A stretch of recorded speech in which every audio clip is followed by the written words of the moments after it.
Ever find yourself kind of wondering, where did evil even come from? Yeah, right. This question that just keeps coming back, philosophers, theologians, everyone's got a theory. Right. And today we're diving deep into some seriously thought-provoking excerpts from a text that goes straight to the heart of it. The origin of sin. But hold on, before you think this is going to get all preachy, this isn't about dogma or anything. This is about wrestling with these big universal questions, good and evil, right and wrong, choices and what comes after, the stuff that matters. Absolutely. So buckle up, because we're about to explore this fascinating idea. The idea of that God, intentionally created the universe to be based on love. Yes, and when you really start unpacking that, it leads to some pretty wild places. Oh, really? Like what? Well, the text argues that finding true happiness comes from aligning ourselves, our actions, everything, with these core principles of righteousness. Okay. But here's the thing, the catch. It has to be a choice. A love-based universe? Gotta say, that sounds a little, I don't know. A little out there. Yeah, a little out there. How does it even work in the real world? Okay. Think of it this way, all right? Genuine love, genuine respect, that only exists when there's freedom to choose. Oh, You can't force someone to love you. Right. Imagine someone being like, love me. Yeah. No, doesn't work like that.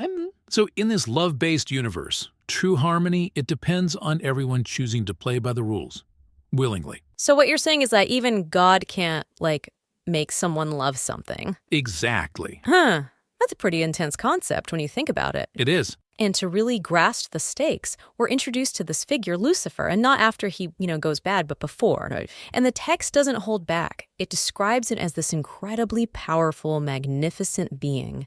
First of the covering cherubs, holy and undefiled, perfect in beauty. It's almost like tragic, like they're setting him up for a fall. Yeah. It even says, and I'm reading directly from the text now, "Thou art the anointed cherub that covereth, and I have set thee so. Thou wast upon the holy mountain of God. Thou hast walked up and down in the midst of the stones of fire. Thou wast perfect in thy ways from the day that thou wast created till iniquity was found in thee." Wow.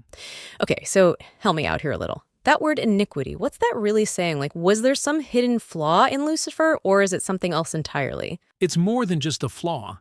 It suggests a conscious turning away from good, a choice to embrace something that opposes the very idea of that love-based universe we're talking about. It wasn't just a mistake. It was a fundamental shift in his very being.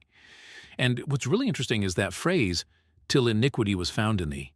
That tells us that Lucifer's choice wasn't just a slip-up. It was like this massive cosmic shift. Yeah. Turning away from righteousness, a choice to rebel against the core of that love-based system. Heavy stuff. Yeah, it really makes you think, are we all capable of that kind of drastic change, even if it's not, universal? I mean, we make choices every day that either lean towards love or go against it. 100%. Think about a time when you had to choose between doing what's easy, being selfish, and considering someone else's needs. Those might not be reshaping the universe, but they shape our universe, our little corner of everything. That actually reminds me of a time, we're getting off track here. Back to Lucifer, back to the big picture. What does his story really tell us about, us? It's a huge reminder, even with all that power, all that glory, Lucifer still had the capacity to choose against love. It's a powerful thing, choice. It really is. It highlights just how weighty free will truly is. The text focuses on his choice, sure, but it also kind of implies that we all have that same capacity within us. So if you're listening right now, really think about that for a second. What does choosing love or choosing against it, what does that mean for you? Have you ever seen that play out in your own life? It doesn't have to be something huge, some world-changing decision, right? Maybe it's just choosing to be kind instead of harsh, putting someone else first, even if it's a little inconvenient. Makes us stop and think, doesn't it? It does. How does that realization that we all have that capacity, how does it change the way we see ourselves, the way we see the choices we make every single day? Maybe it's time we all reevaluated what love really means, how we live it out, and the choices we're making, big and small. That's the challenge we're left with, isn't it? It really is.